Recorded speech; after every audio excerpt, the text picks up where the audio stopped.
Morning, কেমন আছো সবাই? চলে এলাম আবার একটি নতুন ভিডিও নিয়ে। আমার চ্যানেল মেলবং বেঙ্গল ইন মেলবার্নে তোমাদের সবাইকে স্বাগত জানাই। আজ শনিবার, দারুণ ঝলমলে একটি দিন, আর সারাদিন বেশ গরম থাকবে। মেলবার্নের এই সামার এনজয় করার জন্য একজন সকাল সকালই বোট নিয়ে বেরিয়ে পড়লেন। আজকের টেম্পারেচার সর্বোচ্চ থাকবে 35 ডিগ্রি মতো। মেলবার্নে খুব কম দিনই হয় সারা বছরে যখন টেম্পারেচার 30-এর ওপর ওঠে, তাই যে কদিন খুব গরম থাকে লোকজন বিচে গিয়ে বা কেউ বোটে ঘুরে সামারটা এনজয় করার চেষ্টা করেন। আজকে সকালে আমরা সিটির দিকে না গিয়ে ডকল্যান্ডসেই একটু হেঁটে বেড়াচ্ছি।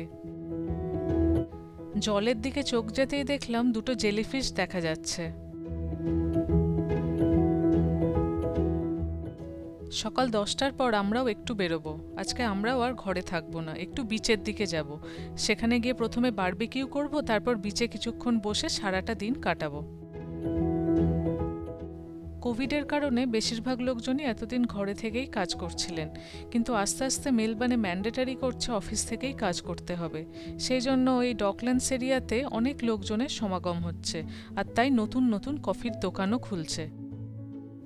বেশ কয়েকটি নতুন কফির দোকান খুলেছে, তার মধ্যে এটি একটি। এটা একেবারেই জলের ধারে। আজকে আমরা এই দোকানটার কফি খেয়ে দেখব সেটা কেমন। কফিটা বেশ ভালোই খেতে। দিন দিন ডকল্যান্ডসে আরও নতুন নতুন বিল্ডিং হলে আরও অনেক লোকজন এই জায়গায় এসে থাকবেন, তখন হয়তো আরও দোকান খুলবে। এই দোকানটিকেও নতুন করে রেনোভেট করে সুন্দর করে সাজিয়েছে। চলে এসছি আমরা। আজকে আমরা এসছি উইলিয়ামসটাউন বিচে। পার্কিংয়ে গাড়ি দেখো, খুব কষ্ট করে আমরা একটা গাড়ি রাখার জায়গা পেলাম। এখন বাইরের রোদের তাপ এত বেশি যে রোদে দাঁড়ানোই যাচ্ছে না, সবসময় ছায়ায় দাঁড়াতে হচ্ছে। আমরা অনেক খুঁজে একটা বারবিকিউ ফাঁকা পেয়ে গেছি। সেই বারবিকিউটাকে এখন সঞ্জীব আর সৈকত পরিষ্কার করছে। বারবিকিউটাকে রেডি করে গরম করতে দিয়ে আমরা চাপালাম চিকেন সসেজ আর পাইনঅ্যাপেল। এই বারবিকিউটা গরম হতে একটু সময় নিচ্ছে, তাই সবগুলো রান্না হতে বেশ খানিকটা সময় লেগে যাবে।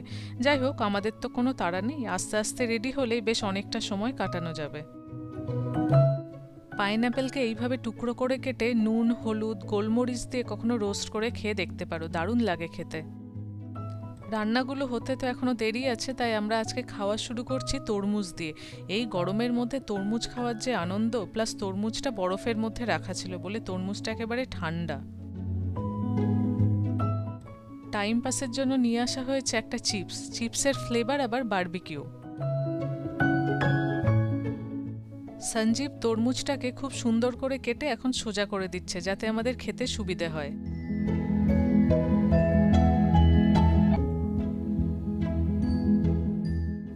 তরমুজটায় কোনো বীজ নেই, আর এই ঠান্ডা তরমুজটা খেতে যা সুন্দর লাগছে, অসাধারণ।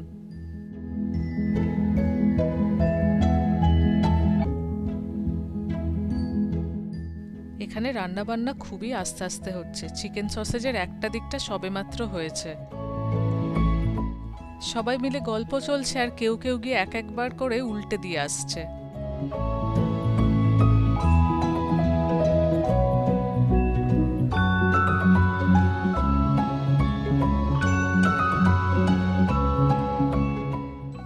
অনেকক্ষণ পরে সসেজ আর পাইনঅ্যাপেলগুলো মোটামুটি খাওয়ার মতো রেডি হয়ে গেছে।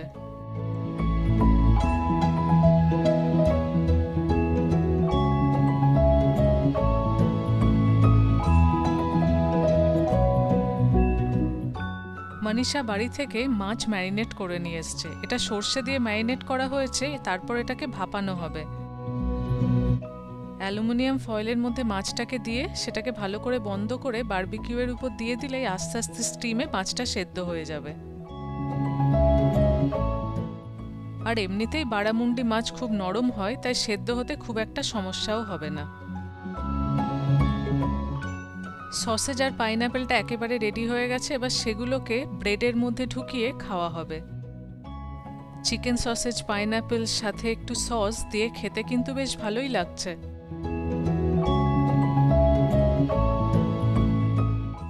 আমরা বাড়ি থেকে চিকেন ম্যারিনেট করে নিয়ে এসেছিলাম। এবার চিকেনটা চাপানো হলো, তার সাথে কিছুটা মাশরুমও পাশে বসিয়ে দিলাম। মাশরুমটাও আস্তে আস্তে বেশ নরম হয়ে যাবে।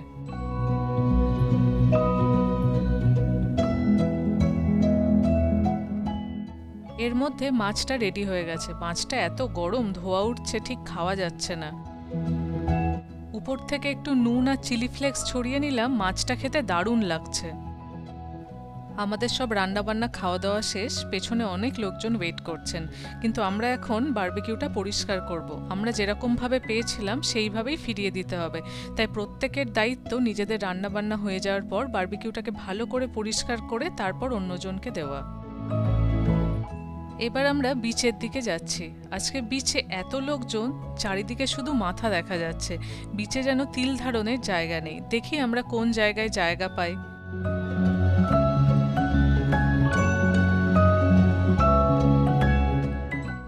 আমাদের সাথে একটা টেন্ট আছে, প্রথমে গিয়ে টেন্টটাকে লাগানো হবে, তারপর সেই টেন্টের মধ্যে ঢুকে আমরা বেশ মজা করব। ক্রমশ আমরা সামনের দিকে চলেই যাচ্ছি, কিন্তু ঠিক জায়গা পাচ্ছি না যেখানে গিয়ে আমরা টেন্টটা লাগাতে পারি। এইখানে দুটো টেন্টের মধ্যে একটু জায়গা আছে, ভাবছি এখানেই আমরা আমাদের টেন্টটা লাগাই। কেউই আমরা খুব একটা মাস্টার নই এই টেন্ট লাগানোর ব্যাপারে, কারণ কয়েকবারই মাত্র লাগানো হয়েছে, তাই বলে সবাই আগে দেখে নিচ্ছি কিভাবে এটাকে বসানো হবে।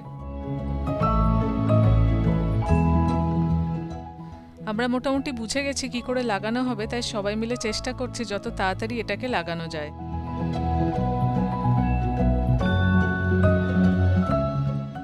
মিনিট 15 চেষ্টা করে আমরা আলটিমেটলি টেন্টটাকে বসিয়েই দিয়েছি। সমুদ্রে গিয়ে স্নান করার প্ল্যান আজকে নেই, তাই টেন্টের মধ্যে বসে চারিদিকে লোকজন দেখাটাই ইচ্ছে। বিকেল এখন প্রায় 5:30 বাজে, সবাই আস্তে আস্তে বাড়ির দিকে যাচ্ছে, আমরাও উঠব। বিচ থেকে ফিরে এসে স্নান টান করে আমাদের ইচ্ছে হলো আজকে দোসা খাবো, তাই আজকে আমরা দোসা তৈরি করার জন্য লেগে পড়লাম। আজকে প্রথমবার বাড়িতে আমরা এই সাদা চাটনিটা বানালাম, দেখি কেমন খেতে হয়। পেঁয়াজ কাটা হয়ে গেছে, আর এখানে ব্যাটারটা কিনতেই পাওয়া যায়, সাথে বানালাম কিছুটা আলু। এইবার আস্তে আস্তে দোসা বানানো শুরু করব। আমার একটু কড়া দোসা খেতে ভালো লাগে, তোমরা কে কেমন দোসা খেতে পছন্দ করো আমাকে কমেন্ট বক্সে জানাতে পারো। চলো তাহলে আমরা আস্তে আস্তে বানাই আর খাই। আজকের ভিডিওটা এখানেই শেষ করছি।